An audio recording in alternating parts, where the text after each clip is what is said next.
I was the night janitor at Eastlake High. Nothing fancy, just me, my cart, and a building full of teenage graffiti and bad decisions. 10 p.m. to 4 a.m., $18 an hour. Lonely, but quiet. Till the first night. It hit 3 a.m. I was on the first floor when it started. The bell, loud as hell, echoed like it was inside my skull. Every classroom door on the second floor slammed open at once.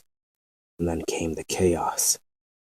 Papers flying like wind tunnels, desks scraping across the tile like they were alive, chairs tipping over, screams. No people, just sound. A fucking hurricane of violence with no source. I ran upstairs, stupidly. Flickering lights, fire alarms blaring, but no actual fire. And then 301. Silence. Lights cut. Every door closed. Not a paper out of place. You could have sworn it never even happened. I checked the cameras. Static. Always from 2:59 to 3:02. Every single night. The next night I stayed away. Didn't go near the second floor.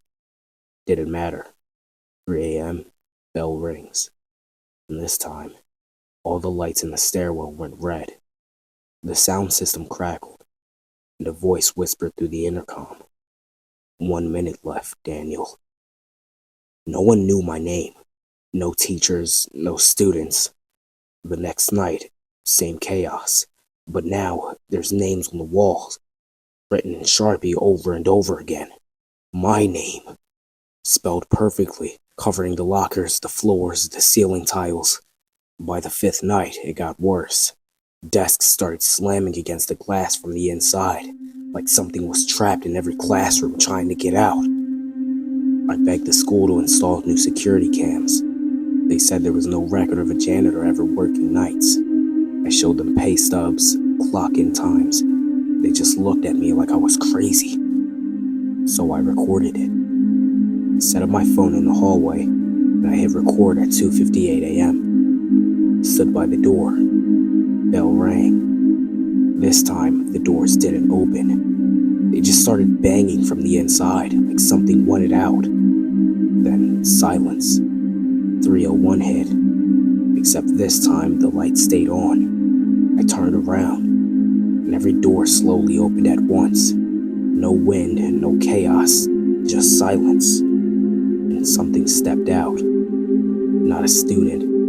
No wind, no chaos, just silence. And then something stepped out. Not a student, not a teacher. Not anything that should exist. It didn't run. It just walked toward me. And I couldn't move. My camera was still recording. The last thing you hear is the bell, and then me, screaming. I'm not alive to upload this, but someone will find my phone. It's in the janitor's closet, under the mop bucket, next to my badge. And if you hear the bell, don't open the door. 1 minute left, Daniel.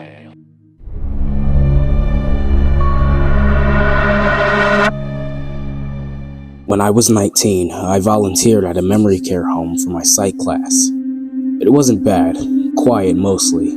The residents had dementia, Alzheimer's, strokes, and some of them barely even spoke. Until 1 week, they all started saying the same thing. Different patients, different floors, always at night. They'd look right at me and say, "You left him in the water." See, at first I thought it was coincidence. Then Miss Klein, who hadn't spoken in months, grabbed my wrist hard and whispered it. Same tone, same words. "You left him in the water." I asked the staff if they'd heard it. They just brushed it off and said, "Old minds loop weird phrases." But this wasn't random. It felt aimed at me. That night I went home and I couldn't sleep. I dreamed I was standing on a dock, staring at the surface of a black lake. Something was floating just beneath it.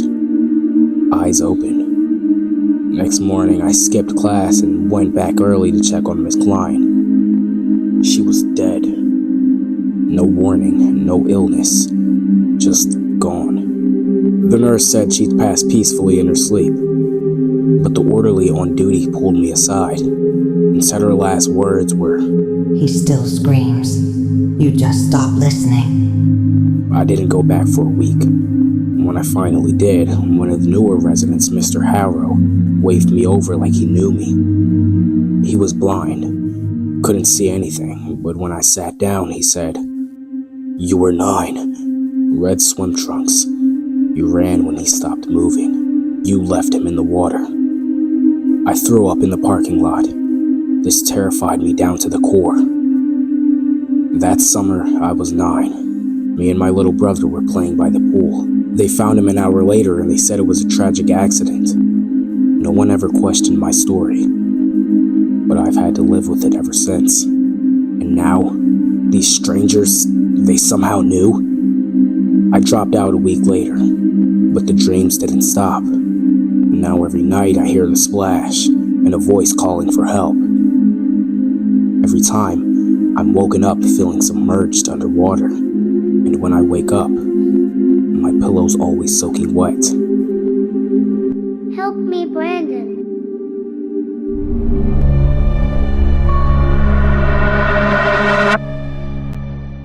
I bought an old Sony camcorder from this dusty-ass thrift store 2 towns over.